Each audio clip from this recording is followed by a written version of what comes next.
Hello everyone, welcome in your YouTube channel Kiran learners academy. इस video में करेंगे set number 2 का। ये है set number model practice set number 2 और इसका पार्ट 2। हम करे थे एक्सपेक्टेड एलिक्विटी एग्जाम पैटर्न के ऊपर बेस आपके एसएससी सीजीएल एग्जाम टायर 1 के लिए मोस्ट एक्सपेक्टेड एडिक्विटी एग्जाम पैटर्न के ऊपर बेस्ड क्वेश्चन दोस्तों। और ये क्वेश्चन इतने ज्यादा इंपॉर्टेंट है, यहाँ से आपको वो सारी टाइप आपके कवर होंगे जो आपके एग्जाम में बन सकती है सीजीएल में। जैसे फेज 13 का एग्जाम हुआ था, उसमें कुछ टॉपिक आपके सिलेबस से बाहर से दो तीन क्वेश्चन ऐसे पूछे गए थे। ठीक है, ये कुछ टॉपिक ऐसे थे जैसे कि रीजनिंग में पैटर्न, रीजनिंग में अलग पैटर्न फॉलो किया था। ऐसे ही जीएस में कुछ लैंग्वेज टाइप के क्वेश्चन पूछे हैं। ठीक है, बड़ी बड़ी लैंग्वेज दे दी। इस सारे पैटर्न को हम कवर कर रहे हैं सीक्वेंस वाइज, और इसमें आपको 20 सेट हम सोल्व करवाएंगे। उसमें सारा का सारा वो पैटर्न कवर करेंगे जो भी क्वेश्चन हटके आ सकते हैं आपके। ठीक है, सिलेबस से थोड़ा सा हटके क्वेश्चन पूछे जा सकते हैं। तो अभी स्टार्ट करते हैं सेट नंबर 2 का part number 2, that is GS general awareness, question number 26 to 50 तक।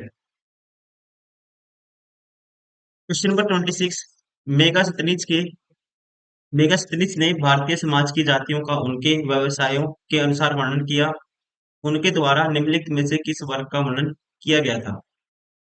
और कहता है नीचे दिए गए कोड का उपयोग करके सही उत्तर चुनें। तो यहाँ पे दोस्तों वर्ग दिए हुए हैं, तो आप ध्यान रखेंगे अकॉर्डिंग टू मौर्य काल। मौर्य काल के अनुसार भारत में 7 वर्ग थे। ठीक है, कौन कौन से? ब्राह्मण। ब्राह्मण क्या थे दोस्तों? प्रथम वर्ग में शामिल थे।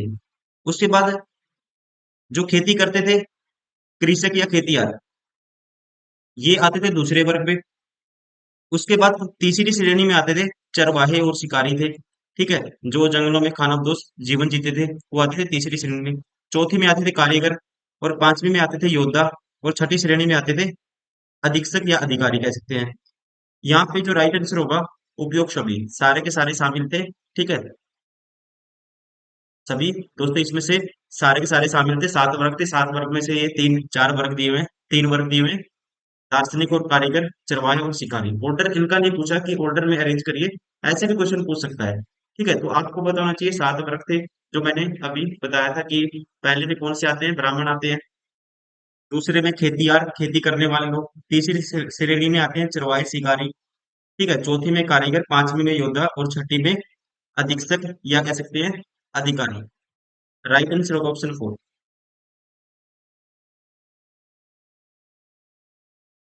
क्वेश्चन नंबर 27, निम्नलिखित में से कौन सा युद्ध बाबर द्वारा लड़ा गया था? अब देखो दोस्तों, चंदेरी का युद्ध 1528 में हुआ था बाबर और मेदिनी राय के बीच। घा, घाघरा का युद्ध 1529 में हुआ था बाबर और महमूद लोदी के बीच। चौसा का युद्ध दोस्तों 1539 में हुमायूं और शेरशाह सूरी के बीच हुआ था। तो यहाँ पे जो राइट आंसर होना चाहिए वो होना चाहिए ऑप्शन सेकंड, बी और सी। ठीक है, बाबर ने कौन से लड़े थे? चंदेरी का युद्ध लड़ा था, घाघरा का युद्ध लड़ा था। चौसा किसने लड़ा था दोस्तों? हुमायूं ने शेरशाह सूरी के साथ। और खानवा का युद्ध भी आपको ध्यान रखना है, किसने लड़ा था? बाबर ने लड़ा था राणा सांगा के साथ। और इब्राहिम लोदी को हराया था पानीपत के फर्स्ट युद्ध में 1526 में। तो यहाँ पे according to right answer of option second, B और सी, बाबर के द्वारा लड़े गए युद्ध थे। क्वेश्चन नंबर 28, एचआईवी द्वारा उत्पन्न एंजाइम है जो पोषी कोशिकाओं के डीएनए के भीतर एक एचआईवी के डीएनए को संगठित करता है। संगठित का मतलब इंटीग्रेशन, इंग्लिश में कह सकते हैं इंटीग्रेशन। ठीक है, an enzyme produced by HIV that allows the integration of HIV DNA into the host cells DNA is. तो ध्यान रखना है इस एंजाइम का नाम है दैट इज इंटीग्रेज। ठीक है, integrase right answer option second. ठीक है, इंटीग्रेज एक एंजाइम है जो एचआईवी द्वारा उत्पन्न एंजाइम है, और कोशिका कोशिकाओं के डीएनए के भीतर एचआईवी के डीएनए को संगठित करता है, मतलब कि इंटीग्रेट करता है, इकट्ठा करता है। Right answer option second. Question number 29, संयुक्त राष्ट्र महासभा की पहली महिला भारतीय अध्यक्ष कौन थी? तो दोस्तों आप ध्यान रखेंगे श्रीमती विजय लक्ष्मी पंडित को 18 सितंबर 1953 को संयुक्त राष्ट्र महासभा के 8वें अधिवेशन का अध्यक्ष निर्वाचित किया गया था। यहाँ पे राइट आंसर होगा इसका option third, that is Vijay Lakshmi Pandit. Question number 30, सही उत्तर चुनिए जो वायुमंडल की परतों को की क्रमबद्धता को दर्शाता है। पहले आयन मंडल, फिर आयतन मंडल, मध्यम। गलत है दोस्तों पहला ऑप्शन। आयतन मंडल, परिवर्तन मंडल, आयन मंडल, फिर मध्यस्थ मंडल, ये भी गलत है। मध्यस्थ मंडल, आयन मंडल, आयतन मंडल, परिवर्तन मंडल, संताप मंडल, ये भी गलत है। परिवर्तन मंडल, संताप मंडल, मध्य मंडल, ये भी गलत है दोस्तों। ऑर्डर क्या है, सभी में ऑर्डर गलत दिए हुए हैं। ठीक है, सभी में क्या है दोस्तों, ऑर्डर गलत दिए हुए हैं। तो राइट ऑर्डर क्या होता है आपको पता ही होगा। ठीक है, पहले क्या आएगा, एक्सोमंडल आएगा, फिर समताप मंडल, फिर मध्य मंडल, फिर आयन मंडल, फिर ब्रह्मा मंडल। ठीक है, या कहते हैं ब्रह्मांडल। Troposphere, stratosphere, mesosphere, thermosphere and exosphere, ऐसे ऑर्डर होना चाहिए। तो सारे के सारे ऑप्शन गलत हैं, कोई भी ध्यान रखेंगे। राइट आंसर इसका दोस्तों इसमें से कोई भी नहीं है। सभी ऑप्शन क्या है, क्वेश्चन का जो स्टेटमेंट है तो ये ऑप्शन गलत दिए हुए हैं, सभी में से। सभी क्वेश्चन, सभी सारे के सारे ऑप्शन गलत है। क्वेश्चन नंबर 31, एकाधिकार या एकाधिक मताधिकार तंत्र क्या है? तो ये अधिकार है, यहाँ पे जो राइट आंसर होगा, केवल कुछ अधिकारी ही एक से अधिक वोट देते हैं, प्रत्याशी लोग एक से अधिक वोट देते हैं, सभी नागरिक अलग अलग 3 वोट देते हैं, पत्रित वोटर एक वोट देता है, तथा कुछ विशेष योग्यता वाले वोटर एक से अधिक वोट देते हैं। तो यहाँ पे राइट आंसर होगा दोस्तों ऑप्शन थर्ड। ये क्या है, एकाधिकार, ध्यान रखेंगे। इसका ये एक प्रथा थी जिसके द्वारा व्यक्ति एक ही चुनाव में कई बार वोट डाल सकता था। यह 1800 में आयोजित चुनाव में मताधिकार का वह स्वरूप था दोस्तों, जहां मत का अधिकार समिति के स्वामित्व से जुड़ा हुआ था। जिसके पास ज्यादा सम्मति थी उसको अधिकार होते थे मत डालने के। जैसे मान लो कोई किसी की सम्मति अलग अलग शहरों में है तो वो हर जगह जाके वोट डाल सकता था। और ये जो प्रचलित हुई थी, ये प्रथा इंग्लैंड में प्रचलित हुई थी, ब्रिटेन में 1948 में। ठीक है, जहां मतदाता एक से अधिक निर्वाचन क्षेत्र में वोट डाल सकते थे। तो यहाँ पे जो राइट आंसर होगा ऑप्शन थर्ड, पत्रित वोटर एक वोट देता है, तथा कुछ विशेष योग्यता वाले वोटर एक से अधिक वोट देते हैं। अब नहीं है, ये पहले था। क्वेश्चन नंबर 32, भारतीय राष्ट्रीय कांग्रेस के गठन संबंधी आंदोलन की किसने शुरुआत की? आसान क्वेश्चन है दोस्तों, आपको पता ही होना चाहिए किसने की थी 1885 में। ए ओ ह्यूम। राइट आंसर होगा ऑप्शन सेकंड। क्वेश्चन नंबर 33, यहाँ पर दिन तथा रात एक समान होते हैं। तो दोस्तों पता ही होगा आपको, आसान क्वेश्चन है। ठीक है, कहाँ पे होते हैं, विषुवत रेखा पे, भूमध्य रेखा पर क्या होते हैं, दिन रात समान होते हैं। राइट आंसर होगा according to option four. Question number 34, निम्नलिखित में या निम्नलिखित किन कणों में कणीय तरंग की द्विप्रकृति पाई जाती है? कहते हैं which of the following particle has the dual nature of particle wave. तो दोस्तों ध्यान रखेंगे, according to de Broglie theory, यहाँ पे इलेक्ट्रॉन का क्या है, ड्यूल नेचर है। राइट आंसर होगा option first, electron. Question number 35, Bharat के प्रथम नोबेल पुरस्कार इस विषय के लिए दिया गया था। मतलब कि भारत को प्रथम नोबेल पुरस्कार दोस्तों किसके लिए दिया गया था? तो 1913 में सबसे पहले मिला था रविंद्रनाथ टैगोर को, उनकी जो रचना थी गीतांजलि के लिए उनको मिला था। किसमें, साहित्य में। ठीक है, रचना में मिलता है दोस्तों, मतलब कि साहित्य में मिलता है। राइट आंसर होगा ऑप्शन फर्स्ट, किसमें मिला था, साहित्य मिला था। और नोबेल पुरस्कार जीतने वाले वो पहले गैर यूरोपीय थे। ठीक है, ये भी क्वेश्चन कई बार याद आता है, गैर यूरोपीय कौन थे? ठीक है, गैर यूरोपीय थे वो पहले नोबेल पुरस्कार जीतने वाले, दैट इज कौन, रविंद्रनाथ टैगोर।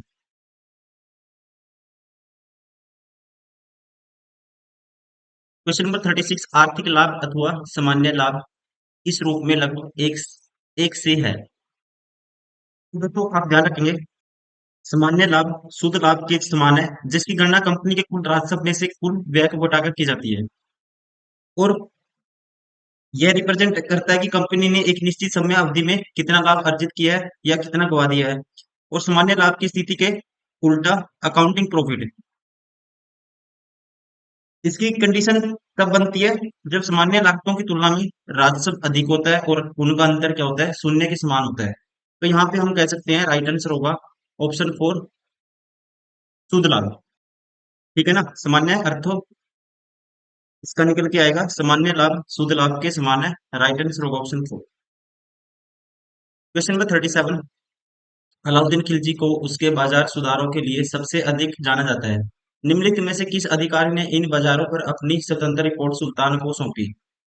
तो दोस्तों मोस्ट फेमस है अलाउद्दीन खिलजी बाजार सुधारों के लिए इसने ये कहा था कि अगर कोई दुकानदार अपने जितना वजन तोलेगा उसके शरीर से उतना ही उसकी बॉडी से मांस निकाल लिया जाएगा।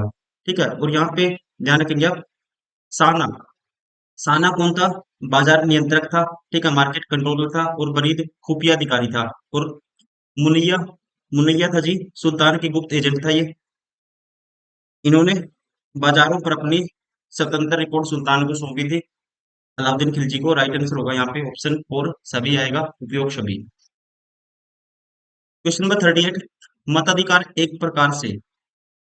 तो यहाँ पे दोस्तों डायरेक्टली कह सकते हैं मताधिकार एक प्रकार से क्या है? यह एक विधि है जिसमें वोटर अपना वोट देने के अधिकार का प्रयोग करता है। राइट आंसर होगा option second. Question number 39, Salim Chishti की दरगाह किस में स्थित है? तो यहाँ पे दोस्तों राइट आंसर होगा, इसकी दरगाह है उत्तर प्रदेश के फतेहपुर सीकरी में। Option second is correct. Question number 40, निम्नलिखित ग्रंथियों में से एंजाइम टाइलिन का स्रोत क्या है? विच of the following glands is a source of enzyme ptyalin? तो ये दोस्तों स्रावित होता है या कह सकते हैं इसका सीक्रेशन होता है। राइट आंसर होगा लार ग्रंथि से, सैलिवरी ग्लैंड से। राइट आंसर होगा ऑप्शन फोर। एक मंदी के दौरान दोस्तों क्या होगा? जीडीपी, निवेश व्यय, क्षमता उपयोग, घरेलू आय, व्यापार लाभ, मुद्रास्फीति, ये सारी की सारी दोस्तों दरें क्या हो जाएगी? कम हो जाएगी और कहेंगे हम दिवालियापन और बेरोजगारी में बढ़ोतरी होगी। तो यहाँ पे जो राइट आंसर होगा ये होगा ऑप्शन थर्ड, वहाँ क्षमता से कम उपयोग होगा। अकॉर्डिंग टू राइट आंसर होगा option third. Question number 42, Dudhwa tiger reserve किस राज्य में है दोस्तों? मोस्ट फेमस क्वेश्चन, कहीं ना कहीं पूछ लिया जाता है क्वेश्चन, तो आपको ध्यान रखना है ये स्थित है उत्तर प्रदेश में। Option second is correct. Question number 43, मो या मोस पैमाने का प्रयोग किस लिए किया जाता है? तो दोस्तों ये क्या है? एक स्केल है जिसका यूज किया जाता है to measure the hardness of minerals, मतलब खनिजों की कठोरता को मापने के लिए इसका यूज किया जाता है मोस का। राइट आंसर होगा ऑप्शन फोर।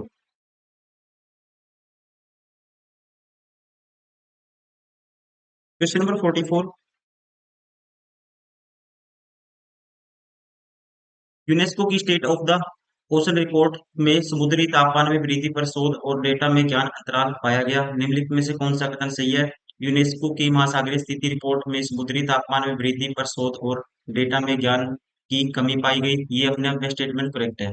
1960 से 2023 के बीच महासागरों में ऊपरी 4000 मीटर 0.32 प्लस माइनस 0.03 वोट प्रति वर्ग मीटर की दर में गर्म हुए। ये स्टेटमेंट दोस्तों ध्यान रखना आपको, ठीक है। इसमें तो आपको डायरेक्ट याद ही करना पड़ेगा। पहली स्टेटमेंट क्या है? करेक्ट है। दूसरी गलत है। राइट आंसर होगा इसका ऑप्शन फर्स्ट। क्वेश्चन नंबर 45, निम्नलिखित में से कौन सा युग सिख गुरु उल्लेखनीय घटना सही नहीं है? ये है गुरु अंगद देव आनंद कारज विवाह समारोह की शुरुआत की। तो पहला दोस्तों गलत है। गुरु अंगद देव, जिनका टाइम पीरियड था 1539 से 1552, इन्होंने क्या किया था? गुरु मुखी लिपि का प्रवर्तन किया था। तो ये पहला क्या हो गया? गलत है। आपको ये बताना सही नहीं है, यही आपको बताना है।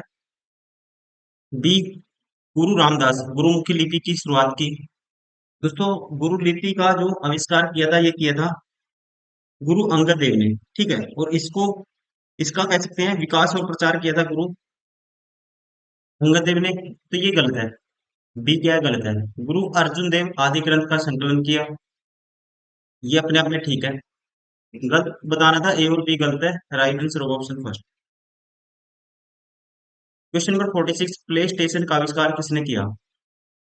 अब ध्यान रखेंगे PlayStation Sony computer internet, SCEI बोलते हैं जिसको, Sony corporation video game division, इनसे रिलेटेड है दोस्तों। और इसका जो आविष्कार किया था राइट आंसर होगा ऑप्शन फोर, केन कुटारगी ने। Ken Kutaragi, option four is correct. Question number 47, गुरुत्वाकर्षण के संदर्भ में जी को क्या कहा जाता है दोस्तों? With reference to gravity what is called G? G क्या है दोस्तों? जी होता है, ध्यान रखेंगे आप, ये होता है ग्रेविटेशनल कांस्टेंट, ठीक है। ग्रेविटेशनल कांस्टेंट होता है ये, और इसकी वैल्यू होती है लगभग 6.67 इंटू 10 की पावर -11 मीटर के क्यूब केजी के -1 और सेकंड की -2।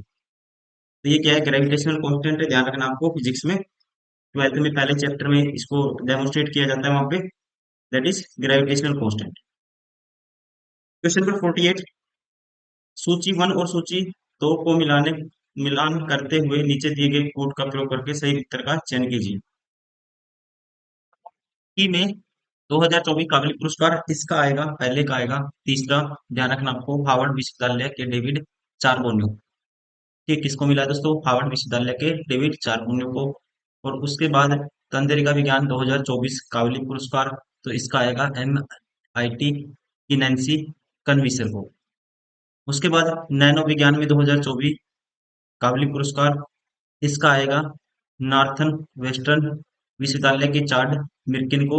और risk manager of the year award 2024 भारतीय रिजर्व बैंक। राइट आंसर होगा यहाँ पे ऑप्शन 4। क्वेश्चन नंबर 49, भारतीय संविधान का अनुच्छेद 43A उद्योगों के प्रबंधन में श्रमिकों की भागीदारी किससे संबंधित है? तो ध्यान रखना दोस्तों, ये संबंधित है राज्य के नीति निर्देशक सिद्धांत। राइट आंसर होगा ऑप्शन 3।